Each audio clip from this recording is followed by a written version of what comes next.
Alrighty, the next case of the morning is number 2430674, complaint of Offshore Oil Services is the owner of the Anna M, and it's called Offshore Oil Services versus Island Operating. And we hear first from Mr. Guillot. Très bien on your pronunciation, Your Honor. I ought to be able to after all this time. Good morning, and may it please the Court. Gavin Guillot on behalf of the appellant, Offshore Oil Services. I have requested 5 minutes for rebuttal. This appeal concerns the District Court's finding on summary judgment that a contract was governed by Louisiana law, not maritime law, after applying this Court's 2018 test for maritime contracts. Briefly, to frame the issues, an overview of the facts is warranted. The appellee here, Island Operating, contracted in 2014 with Fieldwood, which is an offshore platform operator, for various services. This contract is referred to generally as a master services contract, or MSA. Under this MSA, specific jobs are performed under work orders. These work orders are either written or verbal. Here, a simple work order in the form of an email called for one worker from Island Operating to go work on a Fieldwood platform. Now, this worker helped operate the platform, to be sure, but he also worked to load and unload vessels and transport potable water from a vessel. The worker was injured while working on the job during an offshore personnel basket transfer when disembarking from an offshore oil services vessel, and sued Offshore Oil Services, the appellant, for personal injuries. The contract between Island Operating and Fieldwood contains typical knock-for-knock defense and indemnity that you see in maritime contracts, where Fieldwood and Fieldwood subcontractors, like Offshore Oil Services, would be provided indemnity for the Island Operating workers' injuries. Offshore Oil Services brought this suit against Island Operating, claiming defense and indemnity under that contract for the workers' claims. This is a matter of contractual interpretation, not tort, so the fact that the worker was injured on the vessel is not relevant. The inquiry falls squarely under this Court's 2018 en banc decision in re Larry Dwaron that determines whether a contract is maritime or governed by the law of the adjacent state. Now, to the issues on appeal, there are two. The first is, what is the law governing the contract between Island Operating and Fieldwood? If it is maritime law, the indemnity is enforceable. If it is Louisiana law, it is not. The District Court here ruled that the Louisiana law governed the contract, and this Court's review is de novo. The second issue pertains to specific activities conducted by this Island Operating worker on the platform and under the governing contract, which included the loading and unloading of vessels and the transportation of potable water from a vessel, whether these activities are, quote, classically maritime activities. This is a question of law, and the Court's review is de novo. So to the first issue. In 2018, this Court, sitting en banc and in re Larry Dwaron, created a simpler two-part test for maritime contracts and replaced the previous, much more complicated six-part Davis & Sons factors test. Here, there's no dispute that the first of the two factors is met, so we're only dealing with the second factor. The second factor asks a question. Does the contract provide, or do the parties expect, that a vessel will play a substantial role in the completion of the contract? The District Court here found that the contract itself did not answer this question, so it looked to the parties' expectations and found that Island Operating did not expect that a vessel would play a substantial form in completing the work. How much factual development did you do on this? Substantial factual development. I'd say the primary three facts, Your Honor, that speak to expected and substantial vessel use involve the contract itself, the actual work performed, and the job safety analyses that memorialize that work, and Fieldwood's expectation. And as I will get to, the sole form of evidence that the District Court relied upon on summary judgment for his ruling is a single sentence in an Island Operating declaration providing that Island Operating did not expect such substantial and expected vessel involvement. Well, what kind of work did this fellow do actually normally? Excellent question. I mean, I suppose they're maintaining the platform? Yes, there's no question that this person performed some non-vessel related work. But to your question about what is the quality of the vessel related work that this person that this person performed, we'll answer that question for you directly. When this court departed from the Davis and Sons factors with the two-part Drouin test, it invited the parties in litigation to look to precisely what you've just asked me. The scope of the contract may be unclear. The extent to which the parties expect vessels to be involved in that work may also be unclear.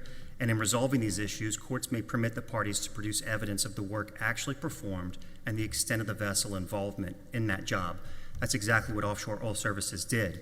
This specific evidence, which shows that there was regular, substantial, and expected vessel activity, takes the form of the job safety analyses. We cited these in our brief. Record on Appeal 886 and 887 are examples of it. And that is in addition to the contract itself. But speaking first to the work that this worker performed, more than 30% of his time on this platform was spent engaged in the following activity as memorialized on document Record on Appeal 886 and 887. The job safety analysis says offload and backload boat provides the wind and sea conditions. This worker signed this job safety analysis on a near daily basis. It describes the activity which he initialed next to the described work as follows: review manifest for cargo, equipment, materials on vessel, determine equipment or materials to be backloaded to vessel, survey vessel deck and cargo placement, determine sequence or order of cargo to be loaded and or unloaded. This is the... I mean, you reference those reports. I think the briefing says, so 10 out of 28 days, he engaged in that type of activity. But it doesn't tell us, the record, what percentage of the day it took to actually accomplish those activities. If it took 20 minutes to unload the potable water from the vessel to the platform, and the remaining 12-hour day was engaged in non-maritime work, that's not a substantial portion of the day, is it? I think, Judge, to your point, there's also the absence of evidence showing what part of the day was not spent doing that work. So the record is silent from your perspective on what percentage of the day on these 10 days. So on the other 18, there's zero maritime work. On these 10, you cite to these references to what you characterize as maritime work. I think it's accepted it's maritime work. But we don't know how much of the day he actually spent doing that. The record is silent? That's correct. And is your contention that this information is a separate analysis from the Drouin analysis, or it's only used to help us clarify whether the parties expected that the use of vessels would be a substantial portion of completing the contract? I don't view it as separate from the Drouin analysis. A year later, in a panel upon which Judge Jones participated in the Berrios case, the Berrios court clarified that if the contract itself is not clear on this issue, and we submit that the contract is clear on this issue because the contract uses the words loading and unloading of vessels to anticipate activity that was going to be performed, the Berrios court permitted the parties to look to the actual work performed if the court viewed the contract as unclear. So as I was saying a moment ago, what are the forms of evidence that the district court should have considered here when looking beyond the contract itself? And that is the actual work performed, the 10 out of 28 days where the loading and backloading was performed, and what the Fieldwood representative testified. The Fieldwood representative testified that actual work from a vessel was expected under the contract. But before even getting to that evidence, which the Berrios court allows, I go back to the contract itself. The work order, to be sure, is silent on whether there would be loading or offloading of equipment. But the Master Services Contract from 2014 states specifically that there will be anticipated loading and unloading. So the inquiry before this... Well, is there any offshore work that doesn't involve unloading and loading? Yes, if this individual, this lone island operating worker, were only doing pumping and gauging on the platform and had no vessel involvement, I would submit to you that there's no chance that... Well, put another way, was the Anna M a crew boat, or was it a smaller vessel and this fellow was going around to small detached platforms here and there? The Anna M was an offshore supply vessel that also functioned as a crew boat, but the Anna M's use is what this gentleman was riding on the Anna M when he was injured in a personnel battle. I understand that, yeah. But that Anna M use is immaterial. It is this individual's work under the island operating and Fieldwood contract while he's on the platform, loading and unloading various vessels, which included separately the Anna M. So while he's on the platform, as evidenced by these job safety analyses and as evidenced by the contract itself, which anticipates this type of work, he is working to load and unload vessels, which is a traditional maritime activity. And in the Barrios case and in Dwaron, it was established that 30%, much like the Jones Act seaman status analysis, is a good threshold to use to determine whether such activity is substantial. Here, in our calculation, as Judge Rodriguez just mentioned, the amount of time that he spent working gives rise to a genuine issue of material fact, at the very least, on whether that work was substantial. Why do we get into the actual use of vessels? In terms of the expectations of the party, my understanding is IOC says no expectation.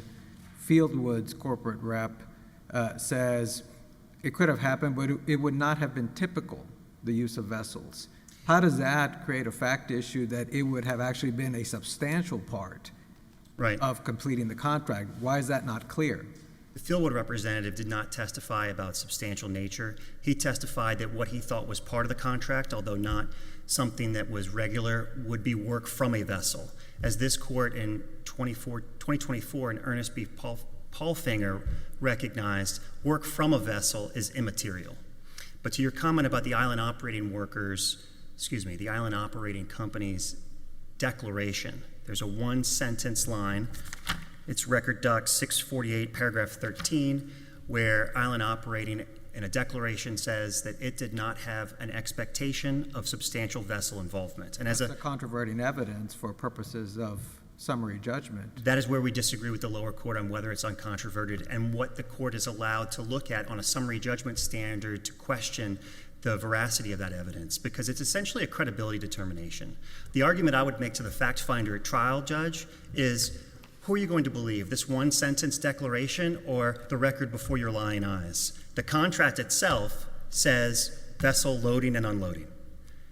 The actual work that was performed, as evidenced by the job safety analysis, was that this worker loaded and unloaded vessels. And there's a fair argument that he did that more than 30% of his time, which is the rule of thumb to establish substantial use. So to argue that it wasn't expected is belied by the contract and the actual work. And then for the substantial part, Your best argument that he did that more than 30% of the time is just the number of days that he did some of that work. I beg your pardon? Your best argument that he did it more than 30% of the time is your what you have about the number of days that he did some of that kind of work. Isn't that it? That's correct. So you don't, again, as has been pointed out, you don't know how much time on any given day he spent doing that work. I think the record's unclear on that, as I mentioned before, but the real problem with the district court's opinion here is that it made a credibility determination on summary judgment of one party's lone sentence in a declaration that there was not expected or substantial vessel use, when the contract itself calls for that specific type of activity to be performed, and where the actual work performed matches that specific type of activity in the contract. I think that best there's a question of fact regarding whether that rose to substantial in nature, but the district court didn't even get there. The district court said it's not substantial because it wasn't expected. And because it wasn't expected based upon the lone sentence from the island operating company's declaration, that's sufficient summary judgment evidence. Don't we have to be a little more precise about the contract? And I realize you're coming close to the end of your immediate time, but more precisely, they were hiring an A operator. That's correct, Judge. An A operator. So this is from testimony, but monthly safety checks, compliance testing, well testing, take shakeouts, check chemical rates, start up compressors, load compressors, bring wells online. That is part of the A operator's job, but what I would direct you to, Your Honor, is Record on Appeal 794, which is the testimony from the Fieldwood corporate representative, who said as follows: would Fieldwood maintain records pertaining to what specific tasks were being performed by island operating workers for each day? And the answer was all their work is on JSAs. So the JSA helps explain what the scope of the duty is for an A operator out there. What's JSA? I'm sorry, job safety analysis. Oh. JSA, job safety analysis, these are the safety meeting records, which are the tangible evidence of the work actually performed on the platform. And I know you're out of time, but you keep referencing the MSC's use of language. Are you referring to, what in my mind I look at as the transportation provision, where at the end it says including without limitation while such member is embarking or disembarking, or while such equipment is being loaded or offloaded from any vessel? Is that the reference you're talking about? There are three references, and that is one. Okay. One of them, that is the one that references the specific loading and offloading. Section 2A of the contract references the exact type of work that would be performed on the Outer Continental Shelf, and Section 2E is the choice of law provision. And what, with my time being up, I would suggest to Your Honor is Judge Vance in the Quarter North case. She interpreted this same contractual language on a summary judgment ruling, and she found that there were too many issues of material fact and dispute, and she relied specifically on the language in Section 2A to say that the parties' expectations were clearly in this contract for there to be some type of work, but we need to figure out at trial whether that was substantial. Thank you. All right, thank you.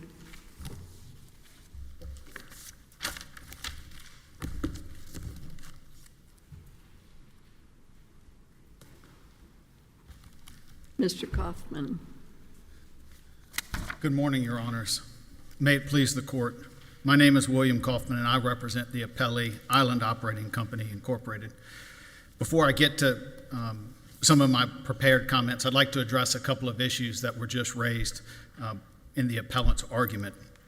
The Court, Judge Jones, asked what work was being done.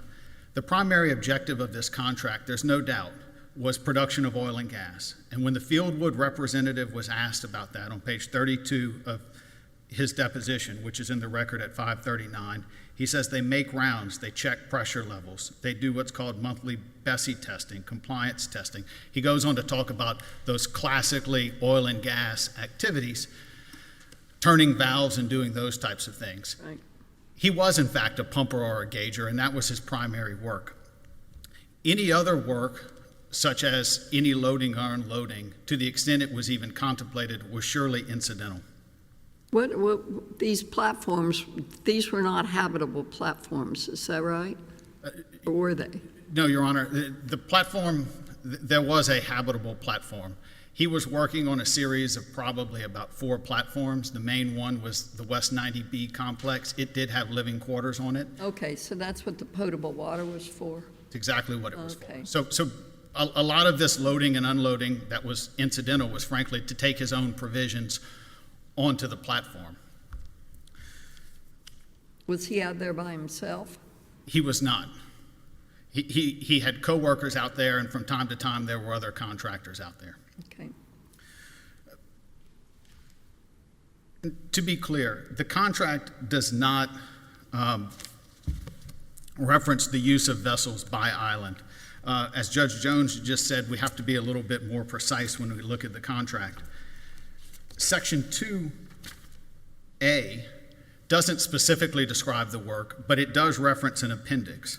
And when we look at the appendix, it has all sorts of options for what type of work can be done, and that's in the record at 665 and 666. Now, you know, I wrote the Barry Graham case, which involved Fieldwood, and that was essentially the same contract, right? It was, and essentially the exact same appendix. Appendix, that's what I, Yeah, and the appendix in the Barry Graham case had the same options, and for example, cranes, operator, and rigger was one of the options. It was checked in Barry Graham. It's not even checked here. Transportation is not checked here. What is checked here is the last option, other. And what was filled in was lease operations. And what type of lease are we talking about? We're talking about a mineral lease. Inherently a land-based activity, the exact sort of activity that Congress contemplated when they passed the Outer Continental Shelf Lands Act in the 1950s, and as explained in Rodrigue, intentionally decided to apply state law to this special type of work.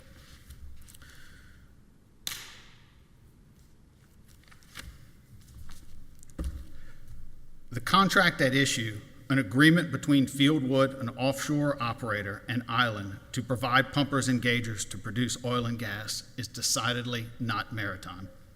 Its principal objective, producing oil and gas, is not a maritime activity.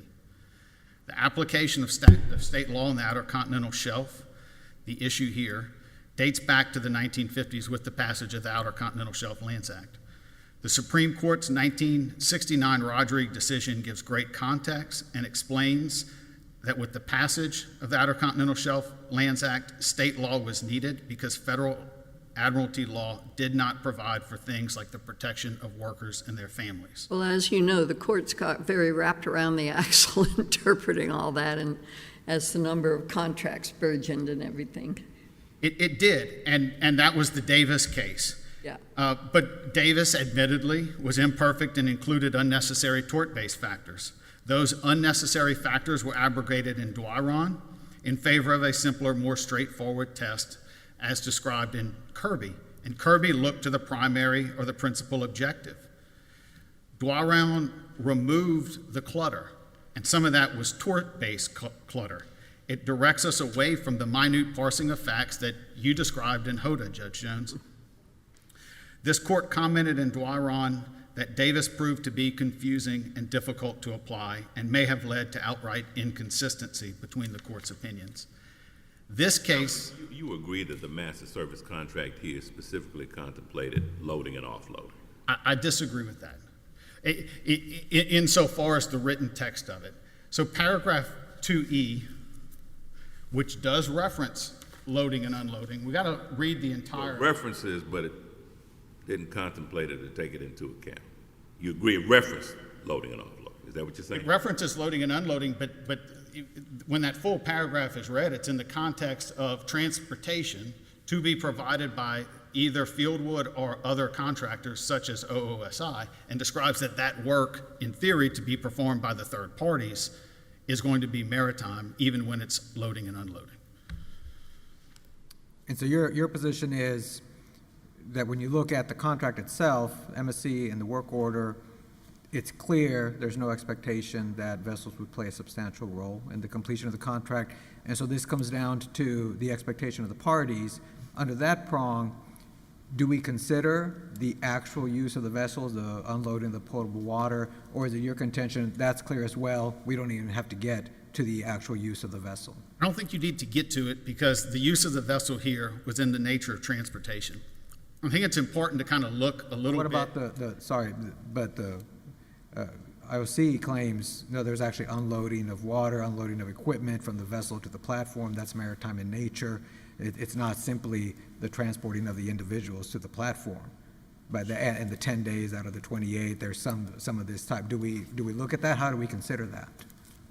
Well, the loading and unloading, I would suggest, is part of the final portion of transportation. Sort of like in Kirby, that last leg of the bill of lading happened to be on land, and the court said, yeah, it was necessary, but it was insubstantial. Similar here, it's insubstantial, and it frankly is part of transportation, and even paragraph 2E of the master service contract suggests that that type of activity is in fact transportation. But I think in loading and offloading is typically viewed as non-maritime activity? Is that what you're saying? No, sir, I'm not saying that. What I'm saying is that that portion of the contract, when it does describe loading and unloading, it describes it specifically as transportation. And what this court said in Dwyron footnote 47 and again in Barrios is that transportation is not part of the calculus.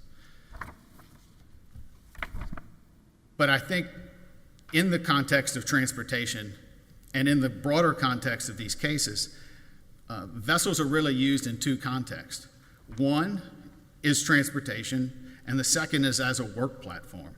In instances of work platforms, the vessel, usually a lift boat or a barge, is hired out to work in connection with a special project. It could be drilling a well, a downhole issue, wireline casing. It may be replacing a major component of the boat, of the platform. If it's in inland waters or near a dock, like Barrios, they use a barge and moor it. If it's offshore, they use a lift boat and it spuds down. The vessel typically stays adjacent to the work site and is intertwined with the work being done under the contract. Usually, many times throughout the day. Often the crane on the vessel is used throughout the work. The vessel was often then used for living quarters. Its deck is used for things like welding, fabrication, cleaning tanks. The focus of most of these cases, whether Dwyron, Crescent, or Barrios, is the extent to which that platform was expected to be used in the work of the particular contractor. For example, in Crescent, there was 3 vessels, but the court really focused in on one vessel, a barge with a crane, and talked about it. I think it mentions 4 or 5 times that it was a work platform, and in that context, it was important. Contrast that with the situation here where the boat is merely serving as transportation. It's just at the platform on an intermittent basis for a few minutes. If we look at the work logs produced in this case, these lifts tended to take about 15 to 30 minutes. These guys worked work days that were anywhere from 12 to 15 hours. And Judge Rodriguez, you pointed to this, and I think Judge Graves, you did too. There really isn't a basis to say how much of his day was spent loading and unloading. And so it's your contention that the record does contain information that would allow the district court to determine what percentage of those 10 days was engaged in the offloading of the potable water and the equipment? No, sir, it's not in the record. It's definitively not. The amount of the requisite evidence to make that determination to get to the sort of Jones Act analysis simply isn't there.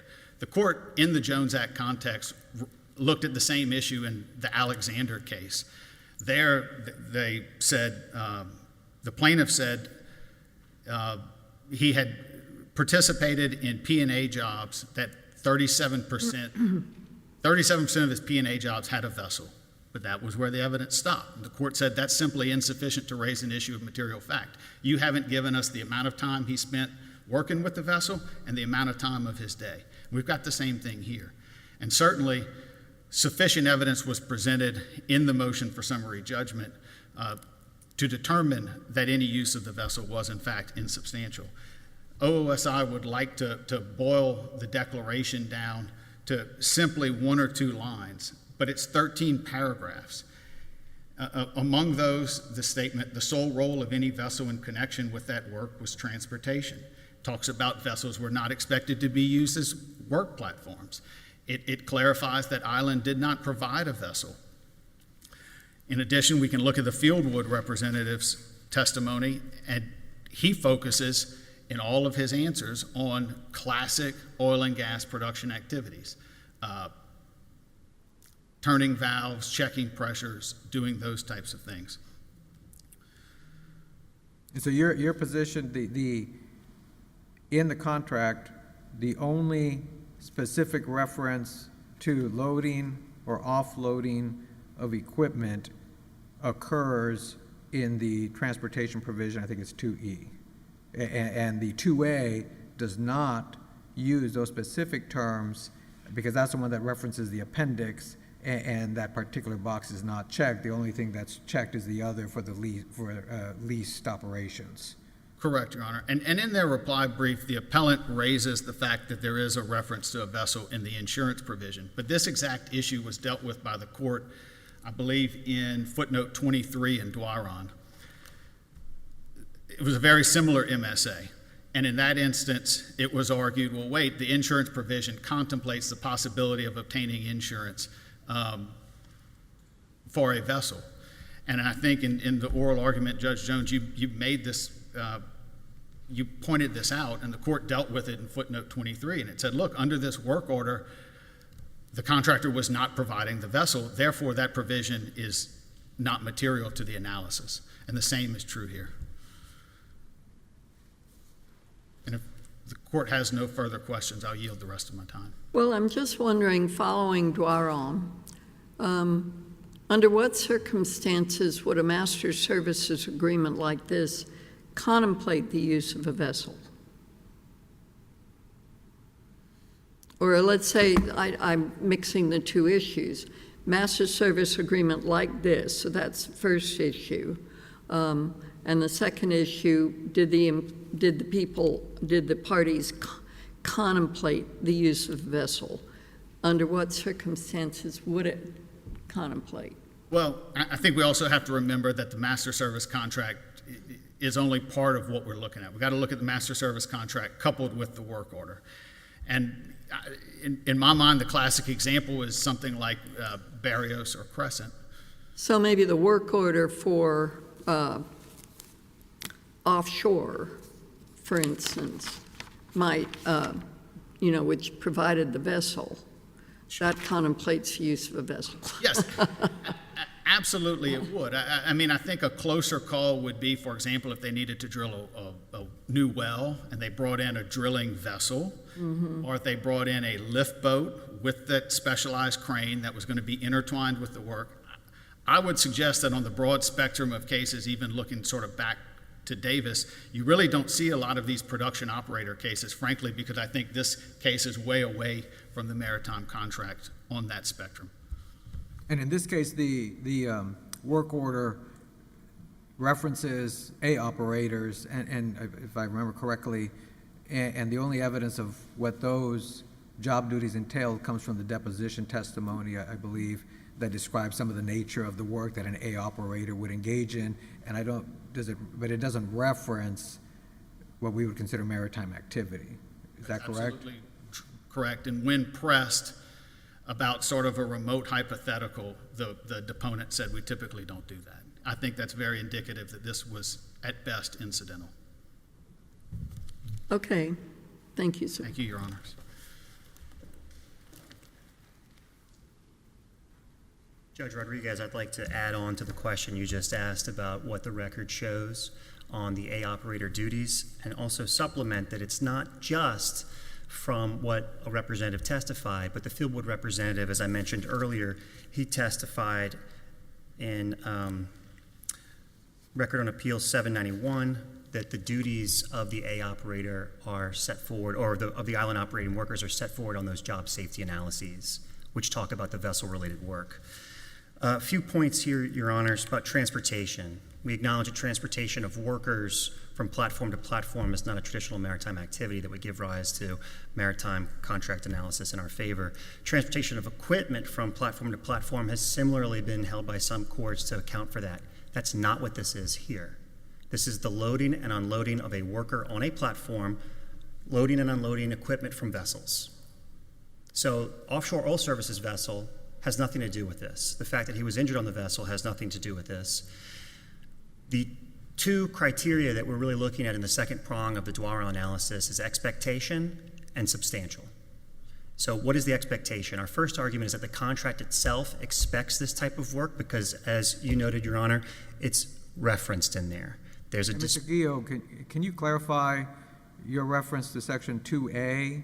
And as I understood it, your argument was that it specifically referenced that the work under this MSC and future work orders would include loading and offloading, but as I understand it, that's the provision that references the appendix, and that particular appendix doesn't have that box checked. I think that's a red herring. No, there are two sections of the MSA. Section 2A is what Judge Vance in the Quarter North case relied upon to find that the use of a vessel was anticipated in the contract. And she looked at that exact same language. This Fieldwood contract's been circulated a good bit. And I think as my time is coming to a close, I would say that the same language in this contract in 2A, Judge Vance interpreted as finding that there was the expectation of a vessel to be used in the contract, and there was a question on whether it was substantial. Well, they're citing cases by Judge Afric and another judge that came out the other way, right? Yes, my firm actually has those cases, Your Honor, the Aries Marine case and that Judge Afric, and then on reconsideration by Judge Long. And in those cases, it's a similar sort of thing where on a summary judgment standard, the court is being pressed to make a credibility determination on what to believe about substantial vessel use. So first you look to the contract, and here the contract mentions the work that was actually performed. And if through some tortured view of language, that loading and unloading that's specifically referenced is somehow akin to transportation, then you look away from the contract to what are the parties' expectations and what is the evidence of those parties' expectations about substantial use and about whether it was actually expected. Here it's a declaration from one witness in the face of the actual work performed, in the face of what Fieldwood said, and in the face of the contract itself. And so what I submit to you is that this is a question for the fact finder. As a maritime practitioner myself, I draft a lot of marine contracts. After Duaron in 2018, we took note and we started adding behind choice of law clauses that the parties wanted maritime law to govern. We started saying, and the parties recognize that a vessel will perform a substantial part of the work in this contract. That language isn't present here because this contract predates Duaron. But on summary judgment, when you look at one sentence in a declaration that says we didn't expect this, in the face of the actual record of evidence, that's an impermissible credibility determination. One other point I would just reference in my minute remaining, unless your honors have any questions for me. In Duaron, what made the change in Duaron, the en banc opinion, was that there was unexpected use of a vessel. There was an oral work order that called for a contractor to perform downhole work on a gas well, and they encountered an unexpected problem. And that unexpected problem required a vessel and a crane to go out there. And so the analysis ended up being pretty simple. At the time the job began, there was no expectation of any vessel use for this. It was simple oil and gas stuff. Here, before the work even begins, you have a contract that references the work. You have a fieldwood representative saying that the work involves what's memorialized on the job safety analyses, and then you have the job safety analyses actually memorializing the work performed. Thank you. Okay, thank you, sir. The court will take a 10-minute recess.